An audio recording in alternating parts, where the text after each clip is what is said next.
ইতিহাসের গহীনে লুকিয়ে আছে এমন সব গল্প যা আমরা কখনো আগে শুনিনি। আজ বলবো চীনের এক আশ্চর্য কাহিনী। চীনে পেপারম্যান সৈন্যদল নামে এক রহস্যজনক কাহিনী রয়েছে। খ্রিস্টীয় সপ্তম শতক, তখন তাং রাজবংশের সময়। তখন সীমান্তে যুদ্ধ চলছে। যুদ্ধে অনেক সৈন্য আহত ও নিহত হয়ে গেছে। চীন পিছুপা হতে চলেছে, যেন যুদ্ধে হেরে যাওয়ার মতো অবস্থা। চীনের সৈন্য সংকট দেখা দিল। নতুন সৈন্য কোথায় পাবে তখন? শত্রুরা ছিল খুবই শক্তিশালী এবং ভয়ঙ্কর, আর সময়ও খুবই কম। নতুন সৈন্য প্রয়োজন চীনের। সম্রাট দুশ্চিন্তায় পড়লেন। তখন একজন অদ্ভুত মানুষের কথা সম্রাটকে বলা হলো। সম্রাটের সম্মতিতে রাজদরবারে হাজির করা হলেন সেই অদ্ভুত মানুষকে। লোকেরা বলতো তিনি একজন জাদুঘর, তিনি যুদ্ধে কিভাবে সাহায্য করতে পারবেন। রাজ্যের সবাই তাকে নিয়ে ঠাট্টা মশকরা করতে লাগলেন। কেউ তাকে বিশ্বাস করতে পারছে না।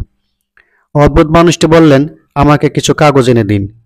তারপর তিনি কাগজ দিয়ে তৈরি করলেন মানুষ, ঘোড়া, ধনুক, তরবারি, এসব কিছু, যুদ্ধে যা যা প্রয়োজন সবই।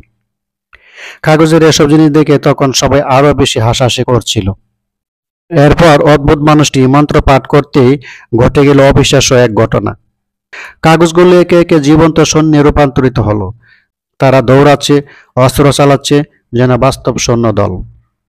এই কাগজের সৈন্যরা সীমান্তে গিয়ে লড়াই শুরু করলো। যদি তারা শত্রুপক্ষকে পরাজিত করে ফেললো। শত্রুরা ভয়ে কিংকর্তব্যে বিমূঢ় হয়ে গেল।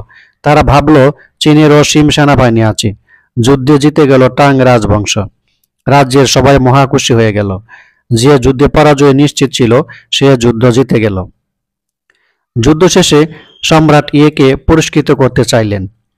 পুরস্কৃত করতে গিয়ে সম্রাট অপর পাশ থেকে পুরস্কার আনতে গিয়ে দেখেন অদ্ভুত মানুষটি উধাও হয়ে গেছেন। কেউ কেউ বলেন তিনি নিজের কাগজের সৈন্যদের মতোই মিলিয়ে গিয়েছিলেন হাওয়ায়। তাকে আর কখনো খুঁজে পাওয়া যায়নি। তাহলে কি সত্যি কাগজের সৈন্যরা ছিল, নাকি সবই কিংবদন্তি? উত্তর আজও অজানা। ইতিহাসবিদদের মতে বিতর্ক আছে এই সৈন্যবাহিনী নিয়ে। ভিডিওটি ভালো লাগলে লাইক, কমেন্ট, শেয়ার করে দিন।